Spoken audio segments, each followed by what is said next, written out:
S'il n'y a pas la révélation, on aura du mal. La Bible dit, au serpent, Dieu dit que non, il rampera sur la terre. Et lorsqu'il parle de la femme, il dit, j'augmenterai la douleur de l'enfantement. Je me pose la question, comment quelqu'un qui n'a pas encore enfanté peut comprendre que la douleur de l'enfantement a été augmentée? Il y a d'abord un problème. Comment quelqu'un qui n'a pas enfanté peut comprendre que la douleur d'enfantement a été augmentée? La personne qui peut comprendre que la douleur...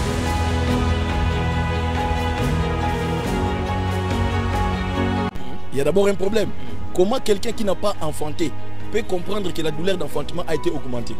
La personne qui peut comprendre que la douleur a été augmentée, c'est celle qui a déjà enfanté. Parce qu'il connaît le degré de douleur.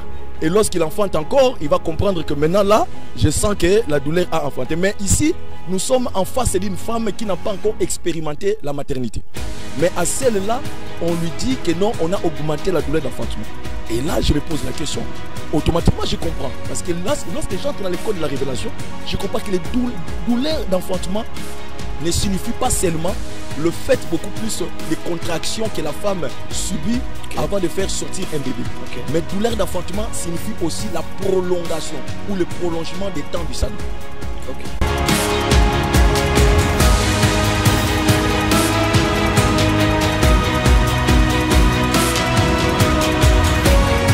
Bonjour chers téléspectateurs, ça dépend de l'heure à laquelle vous allez suivre cette émission.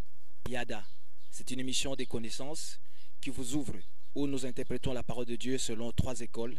L'école d'Antioche, l'école d'Alexandrie et l'école hébraïque. Et au travers de cette émission, qui est Yada, cette émission vous aide à bien appréhender la parole de Dieu.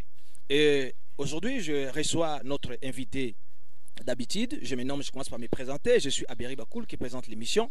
Aujourd'hui, nous avons notre invité, l'éminent homme de Dieu, le docteur Didier Sadiki, qui est avec nous.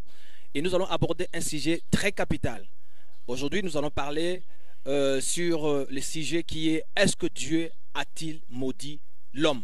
Là, je suis dans Genèse 3. Nous allons savoir si Dieu a maudit l'homme. Nous avons suivi un certain nombre de prédicateurs qui disent que Dieu a maudit l'homme. Et aujourd'hui, ensemble avec Dr Didier, l'humble serviteur de Dieu, nous allons savoir si Dieu a réellement maudit l'homme. Il va nous donner la vraie interprétation de la parole de Dieu selon les 3 écoles, l'école d'Antioche, l'école d'Alexandrie et l'école hébraïque.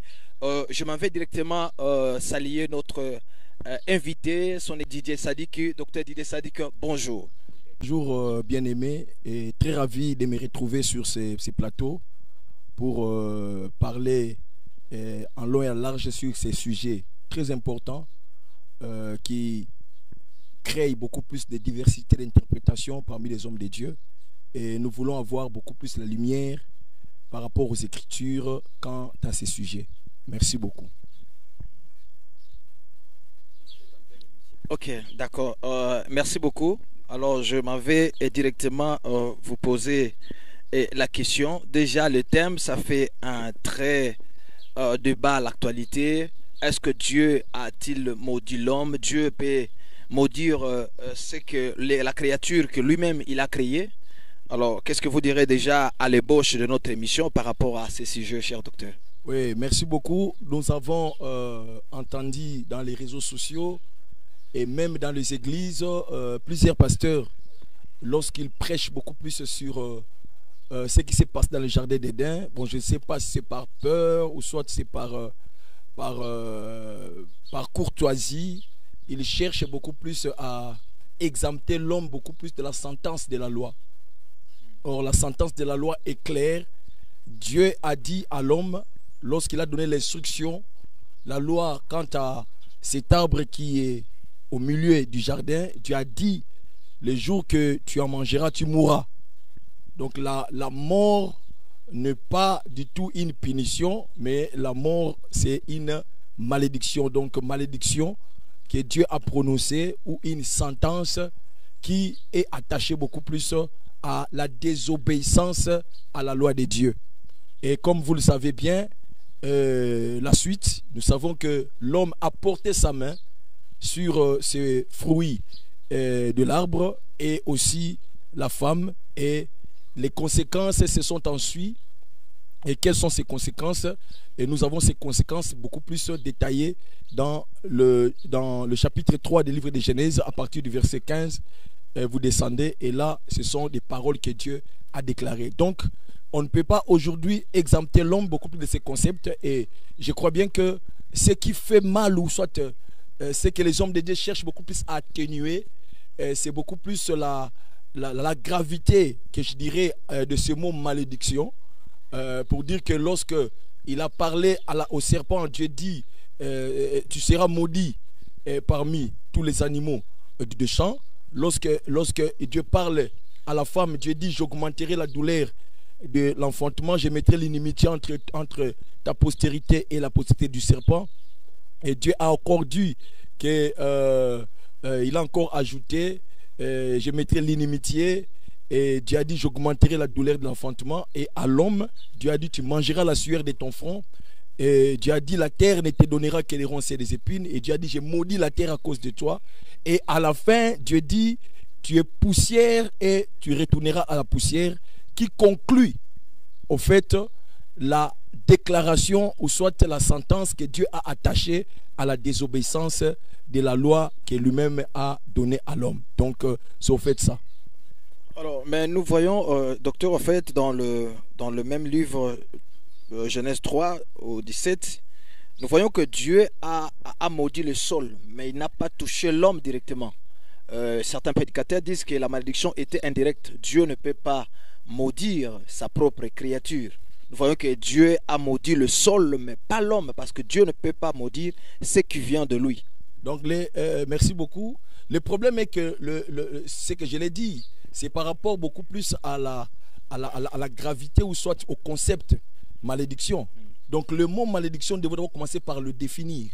Parce que si nous ne définissons pas la malédiction, nous risquerons d'être beaucoup plus éloignés de notre but, de la compréhension même beaucoup plus de ces chapitres. Donc le concept malédiction, c'est au fait quoi? Lorsqu'on dit qu'une personne est maudite, la malédiction, si je prends d'abord de manière étymologique, le mot malédiction a deux concepts. Le premier concept c'est mal, deuxième personne c'est diction. Donc nous avons mal dire, donc ne pas prononcer des bonnes paroles. Et deuxièmement, nous avons aussi bénédiction qui est diction bene. Bénédiction, c'est prononcer des bonnes paroles. Donc là je me pose la question pour demander à ceux-là qui disent que Dieu n'a pas maudit l'homme, est-ce que Dieu a prononcé des bonnes paroles à l'endroit de l'homme? Donc si ces paroles-là ne sont pas des bonnes paroles, alors nous devions dire tout bonnement par rapport beaucoup plus à la définition étymologique de ces mots que Dieu a maudit l'homme. Parce que le fait de dire que tu ne mangeras pas à la sueur, tu mangeras à la sueur de ton front, tu es poussière, tu retourneras à la poussière, la terre ne te donnera que des ronces et des épines, est-ce que ce sont des bonnes paroles? Non, ce sont des mauvaises paroles que Dieu a prononcées à l'endroit de l'homme, et c'est ce que nous appelons malédiction. Cela n'est pas dit beaucoup plus par la volonté de l'homme, c'est par rapport au choix de l'homme.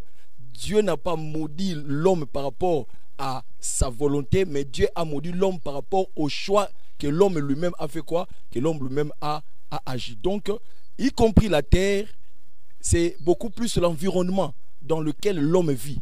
Donc, lorsque on maudit ton environnement, donc on te maudit indirectement, bien sûr. Mais aussi, lorsque on déclare la mort sur toi, cela veut dire aussi on te maudit. Donc là déjà, si nous partons de cette définition-là que nous disons, la définition beaucoup plus étymologique, nous allons comprendre. Et aussi, comme nous sommes dans les trois écoles, j'ai défini d'abord selon les codes d'Antioche, mais je vais définir aussi selon les codes beaucoup plus d'Alexandrie ou soit selon l'école juive. La première des choses d'abord, les mots malédiction en hébreu. Les mots malédiction en hébreu a deux concepts. Nous avons le premier concept, c'est le concept Kelalar, et le deuxième concept, c'est le concept Alar. Lorsqu'on dit Alar, cela veut dire tout simplement, faire un serment, ou soit jurer. Donc Dieu a fait quoi? Dieu a seulement déclaré, ou soit a relayé les paroles de la malédiction qui étaient déjà beaucoup plus proposées ou attachées à la loi. Dieu n'a fait que jurer, Dieu n'a fait que proclamer un serment. Donc c'est ce qu'on appelle le concept de Alar. Nous avons le concept Kélalar, qui veut tout simplement dire Dieu a fait quoi? Dieu a fait ce qu'on appelle l'exécration. Le mot exécration en français signifie tout simplement la suppression du caractère de sacré. Donc Dieu a déclaré que l'homme qui était sacré ne l'est plus. Donc maudire veut tout simplement dire enlever ou soit supprimer le caractère du sacré à une chose ou soit à une personne.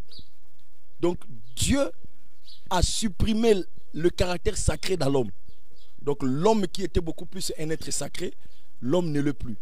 Et d'ailleurs, pour bien poser beaucoup plus cette doctrine en rapport avec la malédiction, nous devions parcourir la Bible. Parce que là, on ne peut pas se dire que non, nous nous limitons seulement dans le livre de Genèse pour dire que non, en tout cas, là c'est fini. Comme Dieu a dit, j'ai maudit la terre sera maudite à cause de toi. Dieu a dit, tu es poussière. Et là, nous posons déjà le fondement, Dieu n'a pas maudit l'homme. Oh. Donc, est-ce que dire Dieu a maudit l'homme, c'est un problème? Est-ce que Dieu ne peut pas maudire? Et c'est là où se trouve le problème. Est-ce que Dieu ne peut pas maudire? Et d'ailleurs, nous allons aller encore plus loin pour savoir que quelle a été beaucoup plus l'œuvre du salut. Et c'est ce que nous allons beaucoup plus essayer un peu de démontrer pour que les gens comprennent que réellement Dieu a maudit l'homme. Voilà, avant qu'on aille trop loin pour démontrer au fait si l'homme a été maudit ou pas, je voulais savoir, cher docteur, donc vous voulez nous faire comprendre que l'homme est sorti du jardin d'Éden avec la malédiction. L'homme qui est sorti du jardin d'Éden, c'est un homme maudit et non un homme béni. Bien sûr. Donc l'homme qui est sorti du jardin, c'est un homme maudit. Et là c'est clair. D'ailleurs, lorsque j'entre dans le concept beaucoup plus de l'école de la langue grecque, le mot malédiction c'est katara. Le mot katara signifie fléau. Lorsqu'on dit fléau, c'est beaucoup plus le dégât, c'est la destruction, c'est le malheur. Et toutes ces choses-là ne sont que le résultat d'une malédiction.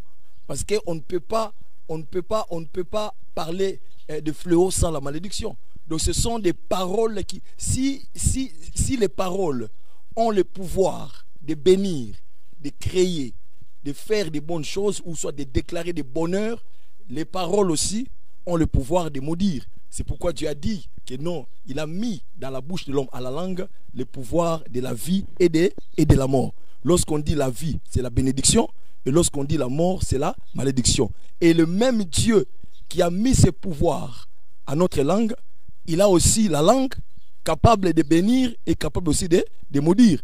Et c'est pourquoi, lorsqu'il parle de la mort, c'est le pouvoir de la langue de maudire. Et lorsqu'il parle de la vie, c'est le pouvoir de la langue de bénir. C'est un sujet, chers téléspectateurs, un sujet tellement intéressant, tellement important.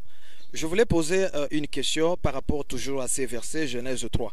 Si nous analysons Genèse 3, verset 17, nous allons voir que la malédiction que Dieu donne à l'homme a un caractère économique.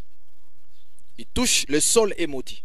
Alors, je voulais savoir, cher docteur, ce qui est bizarre, cette malédiction a un caractère économique, mais la Bible nous dit que le sol produisait toujours. L'homme mangeait bien. Alors, qu'est-ce qui se passe? Est-ce qu'il y a un code qui est caché par rapport à cette malédiction? Ou il y a quelque chose que nous devons comprendre par rapport à ça? Parce que le sol produit toujours. On ne voit pas là où la terre ou le sol produit des ronces et des épines. L'homme mange. Dans la Bible, on voit Abel avait cultivé. Il a même amené les prémices, la semence auprès de Dieu. Alors, cher docteur, qu'est-ce qui se cache dans cette malédiction? Ce qui est, apparemment, c'est une malédiction économique et un caractère économique. Oui, je vais arriver sur ce point-là. Mais je voulais d'abord que nous puissions nous mettre d'accord sur le fait que Dieu a maudit l'homme. D'accord. Parce que là, nous pouvons lire d'abord, si vous avez votre Bible là-bas, Deutéronome chapitre 28, le verset 15, parce que c'est comme si la malédiction n'est pas sortie de la bouche de Dieu.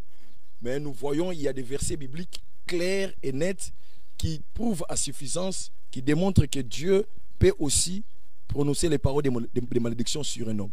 Alors, Deutéronome 28, verset 15, je lis au nom du Seigneur. Amen. Mais si tu n'obéis point à la voix de l'Éternel, ton Dieu, Très bien. tu n'observes pas et ne mets pas en pratique tous ces commandements et toutes ces lois que je t'ai prescrits aujourd'hui, Très bien. voici toutes les malédictions qui viendront sur toi et qui seront ton partage. Très bien. Ici, c'est la loi que Dieu donne à Moshe.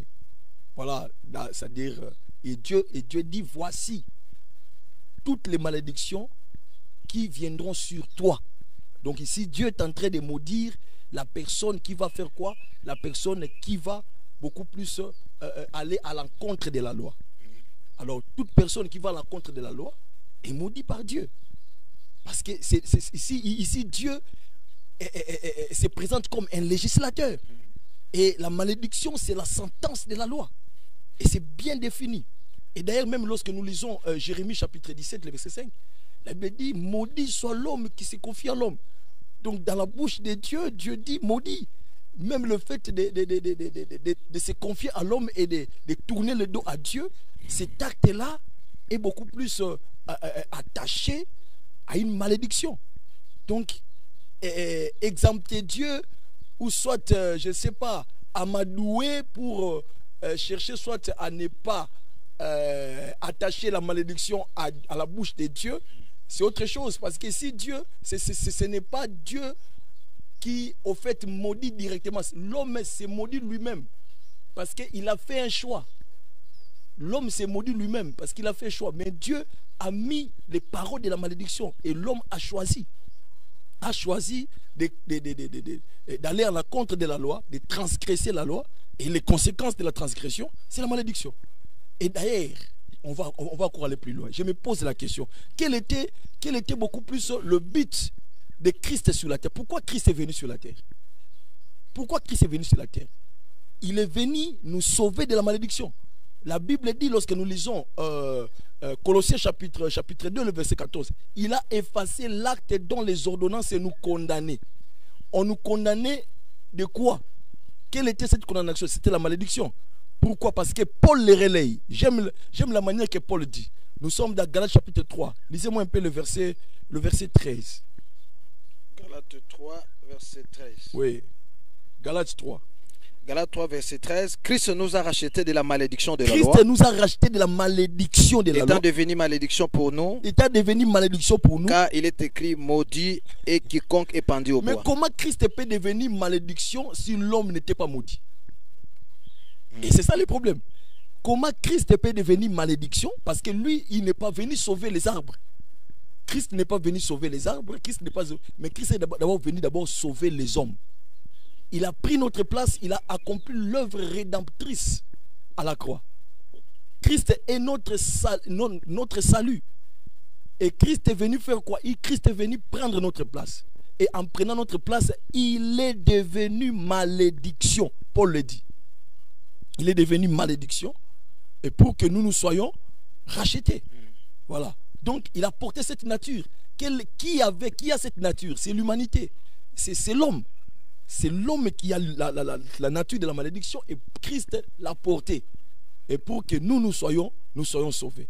Donc aujourd'hui, dire que Dieu n'a pas maudit l'homme, c'est automatiquement marcher sur l'œuvre salvatrice de la croix et aussi marcher sur la nature, ou soit la nature beaucoup plus législateur de Dieu. Dieu est un législateur et il a mis en place une loi, et toute personne qui transgresse la loi subit les conséquences de la loi, entre autres la malédiction. Donc là c'est clair et nous devions le savoir. Donc nous devions rectifier notre manière de prêcher ces passages. Pourquoi? Parce que tout simplement l'homme a été maudit par son propre choix. Alors, chers téléspectateurs et téléspectatrices, avant que je laisse le docteur d'aller un peu beaucoup plus dans la profondeur du sujet, déjà vous devez comprendre, j'ai retenu quelque chose qu'il a dit. On ne peut pas fonder une doctrine par un seul passage ou un seul verset. Donc il est important, lorsqu'on veut fonder une doctrine, il faut se référer à d'autres passages de la Bible pour avoir un fondement solide et consistant. Donc Dieu a bel et bien maudit l'homme. C'est pourquoi on nous a dit ici dans Galates 3, verset 13, que la mission de Jésus-Christ en venant sur la terre, c'était de ôter cette malédiction venant par la désobéissance de la loi. Alors, cher docteur, je voulais que vous alliez encore beaucoup plus en profondeur par rapport à ce sujet qui est tellement intéressant. Bien que vous n'avez pas encore répondu à ma question, vous allez répondre à ça, la question que j'ai touchée, une malédiction économique. Ok, merci beaucoup. Et vous allez remarquer, il faut remarquer maintenant les caractères beaucoup plus de la malédiction que Dieu a commencé à infliger. Donc, s'il n'y a pas la révélation, s'il n'y a pas les codes d'Alexandrie, on aura du mal. La Bible dit que au serpent, Dieu dit que non, il rampera sur la terre. Et lorsqu'il parle de la femme, il dit j'augmenterai la douleur de l'enfantement. Je me pose la question, comment quelqu'un qui n'a pas encore enfanté peut comprendre que la douleur de l'enfantement a été augmentée? Il y a d'abord un problème. Comment quelqu'un qui n'a pas enfanté peut comprendre que la douleur d'enfantement a été augmentée? La personne qui peut comprendre que la douleur a été augmentée, c'est celle qui a déjà enfanté. Parce qu'il connaît le degré de douleur. Et lorsqu'il enfante encore, il va comprendre que maintenant là, je sens que la douleur a enfanté. Mais ici, nous sommes en face d'une femme qui n'a pas encore expérimenté la maternité. Mais à celle-là, on lui dit que non, on a augmenté la douleur d'enfantement. Et là, je me pose la question. Automatiquement, je comprends. Parce que lorsque j'entre dans les codes de la révélation, je comprends que les douleurs d'enfantement ne signifient pas seulement le fait beaucoup plus des contractions que la femme subit avant de faire sortir un bébé. Mais douleur d'enfantement signifie aussi la prolongation ou le prolongement des temps du salut. Pourquoi? Parce que lorsque nous lisons dans la Bible, nous voyons, lorsque vous lisez Matthieu chapitre 24, verset 5, la Bible dit, lorsque Dieu et Christ révèle beaucoup plus le signe de temps de la fin, il y aura des guerres à gauche, et il y aura ceci, il y aura ceci. Et il conclut en disant, ça sera comme la douleur de l'enfantement. Donc, malgré que vous allez vivre la guerre, malgré que vous verrez des persécutions, malgré qu'il y aura une nation qui va s'élever contre une nation, il dit que non, ça ne sera pas encore la fin. Donc, il y aura toujours un prolongement de temps avant que nous atteignions la fin de toutes choses.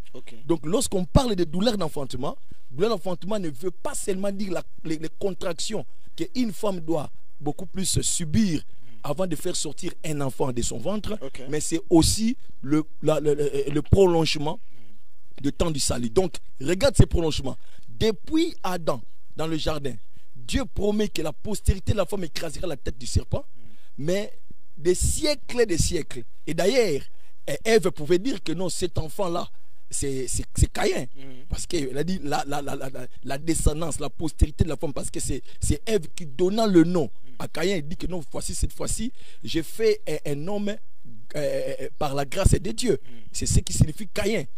Mais ce n'est pas Caïn qui est venu nous sauver. Et il y a eu quoi? Il y a eu Caïn, il y a eu Abel, et ainsi de suite. Noé, Abraham, Isaac, Jacob, jusque des générations, Dieu a prolongé beaucoup plus le temps d'attente, le temps du salut, jusqu'à l'accomplissement à la croix de Golgotha par la naissance de notre Seigneur Jésus-Christ, prophétisé par les prophètes, révélé par les prophètes. Une jeune fille vierge deviendra enceinte et elle enfantera un fils et on lui donnera le nom d'Emmanuel. Et cette femme-là, qui devrait porter beaucoup plus révéler le salut, ce n'était pas Ève, mais c'était Marie. Or, la prophétie a été donnée à Ève.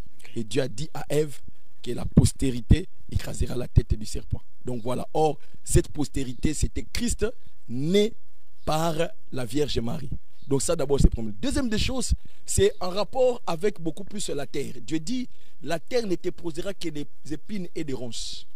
Voilà. Il y a aussi un problème. Aujourd'hui nous voyons, la terre ne produit pas seulement les épines et des ronces comme tu l'as dit. Donc c'est une malédiction à caractère économique. Mais nous voyons, il y a des fruits à gauche à droite, surtout dans notre pays, la République démocratique du Congo. Nous sommes un pays vraiment béni en termes fruitiers, en termes beaucoup plus de végétation. Mais on se pose la question. Dieu a dit que la terre ne produira que des ronces et des épines. Le mot épine en hébreu, koak.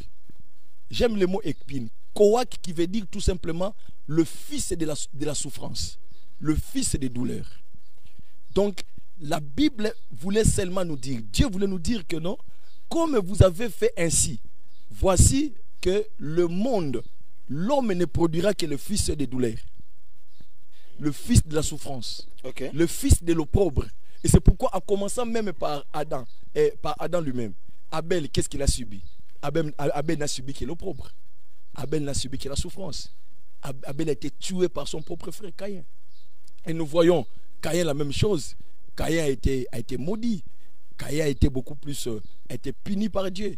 Voilà, à cause du fait d'avoir tué son frère. Il a été beaucoup plus et ainsi de suite. Et nous voyons que la suite de l'homme sur la terre n'est que corvée. La suite de l'homme n'est que souffrance. Et même Jésus, Dieu lui-même, pour venir sauver l'homme, il devait passer par quoi? Par beaucoup plus la naissance par la voie des épines. La révélation par la voie des épines. C'est pourquoi, lorsqu'il s'est révélé à Moshe sur la montagne de Horeb pour sauver Israël, la Bible dit, Moshe a vu Dieu se révélant dans un buisson ardent. Lorsqu'on parle de buisson, c'est beaucoup plus un arbre épineux du désert. Et la même chose aussi, lorsque Christ est venu sur la terre, pour identifier que réellement il est la production ou la révélation beaucoup plus de ronces et des épines que la terre devait produire, il a porté la couronne des épines sur sa tête lorsqu'il était à la croix de Golgotha. Donc c'est ça au fait le mystère ou le caractère économique qui est attaché. C'est la révélation, c'est beaucoup plus la révélation qui est cachée dans toutes ces malédictions qui ont été prononcées par Dieu vis-à-vis de l'homme. Chers téléspectateurs, vous comprenez vous-même qu'avec la parole de Dieu, lorsque nous restons dans l'école d'Antioche, il nous est difficile de comprendre certaines choses. Parce que la Bible, c'est un amas de codes. Donc il faut naviguer vers l'école d'Alexandrie et l'école hébraïque pour nous aider à avoir une bonne compréhension. Alors pour qu'on finisse l'émission, je voulais savoir, cher docteur, parce que vous avez donné presque l'interprétation des malédictions de Dieu. Pour ce qui concerne les serpents, dans le verset 14, je suis dans Genèse 13, 14, on dit que le serpent va marcher sur son ventre. Alors là aussi, cher docteur, peut-être il y a un code là-bas. Si vous pouvez nous aider, l'expression marcher sur son ventre, cela veut dire quoi? Voilà, donc ici déjà, c'est en d'autres termes, être dépouillé beaucoup plus de ses facultés. Donc, être dépouillé de ses facultés, être dépouillé beaucoup plus de sa puissance. Deuxième des choses, lorsqu'on parle de la terre est représentée aussi comme étant beaucoup plus le marchepied de Dieu. Donc, le serpent a été soumis sous les pieds de Dieu. Et il ne peut plus être beaucoup plus dans la dimension de la puissance qui se manifeste, mais c'est à la dimension beaucoup plus cette puissance que nous allons fouler à nos pieds. C'est pourquoi, lorsque vous lisez dans la suite des Écritures, vous allez voir que lorsque nous lisons, exemple, Apocalypse chapitre 12, le verset 7, nous descendons, la Bible dit, il y a guerre. Dans le ciel, il y a Michael et ses anges combattirent contre le grand dragon. Voilà, lorsqu'on parle de dragon, on le voit dans sa forme et beaucoup plus avec des bras, ainsi de suite. Mais lorsqu'on parle de ventre, c'est-à-dire, c'est comme si on vous a enlevé les bras. Donc, vous n'avez plus la capacité d'agir. Vous n'avez plus la capacité. Donc, le serpent a été dépouillé de sa puissance, a été dépouillé beaucoup plus de ses moyens d'intervention. Et la Bible dit, malheur à la terre, parce que le diable est descendu vers vous, animé d'une grande colère. Mais la Bible dit, errez le ciel. Or, gloire à Dieu, parce que nous sommes les citoyens du ciel. Donc nous ne sommes pas les citoyens de la terre, nous sommes les citoyens du ciel, nous sommes que des pèlerins sur la terre. Donc heureux ceux qui habitent le ciel, et nous sommes les habitants du ciel, pour nous c'est heureux. Et ceux-là qui habitent la terre, qui sont connus de la terre, ce sont encore des païens, ceux-là qui ne sont. C'est pourquoi le diable par la ruse de péché peuvent toucher tous ces gens-là, mais pour nous, nous sommes sauvés. Donc parler de ces phénomènes, de ramper comme sur son ventre. Donc cela définit tout simplement être dépouillé de toute sa puissance. Donc voilà. Alors chers frères et sœurs en Christ, vous comprenez au fait l'importance et la joie que nous avons d'animer cette émission avec toutes les révélations que nous venons de recevoir. Alors, éminent homme de Dieu, je ne sais pas, avant de terminer, si vous avez d'autres révélations à nous donner avant qu'on puisse conclure notre émission pour approfondir encore notre sujet. Oui, je voulais dire à l'église, Dieu a maudit l'homme, ce n'est pas la finalité, ce n'est pas quelque chose d'extraordinaire, ou soit ce n'est pas quelque chose beaucoup plus de grave. Bon, parce que c'est l'homme lui-même qui a fait le choix face beaucoup plus aux paroles, aux mauvaises paroles que Dieu a prononcées, a attachées par rapport à la loi, et l'homme a choisi. Et c'est pourquoi la malédiction est tombée sur l'homme. Et nous avons vu dans plusieurs passages de la Bible, cela est démontré que Dieu peut maudire l'homme si l'homme fait un choix qui est beaucoup plus délibéré, ou soit un choix qui est beaucoup plus à la contre de sa volonté. Et nous avons parlé de Deutéronome chapitre 28, le verset 15. Nous avons parlé de Jérémie chapitre 17, le verset 5. Et encore tant d'autres versets bibliques. Et nous avons terminé en disant que si Jésus est venu sur la terre, c'est pour réellement nous sauver de la malédiction. Donc ici, nous présentons beaucoup plus la valeur, la grandeur de l'œuvre que Christ a accomplie pour nous. C'est de venir effacer cet acte-là de malédiction qui était sur l'homme. Et l'Église ne peut pas être choquée, l'Église ne peut pas chercher à atténuer ou soit à interpréter de leur manière ou à donner une interprétation en dehors de ce que Dieu a dit. Donc nous demandons aux pasteurs, aux hommes de Dieu de rectifier pour garder beaucoup plus l'œuvre salvatrice à sa place, l'œuvre beaucoup plus de Galates chapitre 3, le verset 13 à sa place, parce qu'il s'est fait malédiction pour nous. Donc il a accompli cela parce que l'homme a été maudit et Dieu a envoyé son Fils, Seigneur Jésus-Christ, pour nous faire sortir de cette malédiction. Voilà. Chers téléspectateurs, vous avez suivi ce que le docteur vient de dire et tout ce que nous avons essayé de partager ensemble avec vous. Ce que vous devez retenir est que Dieu a maudit effectivement l'homme. L'homme a été maudit. Mais la bonne nouvelle est que Jésus-Christ, il est venu pour ôter cette malédiction. Cette malédiction garde son impact à tous ceux qui n'ont pas encore reçu Jésus-Christ comme Seigneur et Sauveur. Mais à tous ceux qui ont reçu Jésus-Christ comme Seigneur et Sauveur, cette malédiction n'a plus d'impact dans leur vie. Et Galates 3:13 nous dit que Christ a porté cette malédiction. C'est pourquoi je t'invite, toi mon frère, mon soeur qui me regarde, à accepter Jésus-Christ dans ta vie comme ton Sauveur et ton Seigneur. Parce que si tu ne l'acceptes pas, cette malédiction aura toujours l'impact dans ta vie et ça va t'amener dans le jugement éternel. Merci beaucoup, cher docteur. Merci à tous ceux qui nous regardent de loin ou de près. En tout cas, je ne sais pas, docteur, le dernier mot de l'émission. C'est moi qui vous remercie. En tout cas, je suis reconnaissant par rapport beaucoup plus à cette émission Yada, l'univers du savoir, pour nous permettre aussi d'éclairer les peuples de Dieu par rapport à certains, je dirais pas dérapages, mais un problème d'interprétation qui sort de par-ci par-là. Et Dieu nous a fait grâce un peu avec le peu que nous connaissons pour essayer un peu de recadrer les choses. Et j'ai dit merci beaucoup plus au coordonnateur de cette émission, notre docteur Israël, avec beaucoup de respect. Il met beaucoup plus les efforts pour que l'émission soit toujours maintenue. Et je vous dis aussi merci, bien-aimés, pour avoir bien animé cette émission. Et je crois bien que nous sommes toujours là et nous allons apporter la lumière pour que l'Église corps de Christ soit toujours beaucoup plus fondée sur la vraie interprétation de la parole du Seigneur. Merci beaucoup. Merci beaucoup, docteur. Nous terminons cette émission en disant ceci. L'apôtre Paul dit, nous connaissons en partie. Cette émission a pour objectif juste d'apporter un peu de connaissances que Dieu nous a données par la grâce de Dieu. Restez en paix, chers téléspectateurs. À nous revoir au prochain numéro. Merci beaucoup. Que Dieu vous bénisse.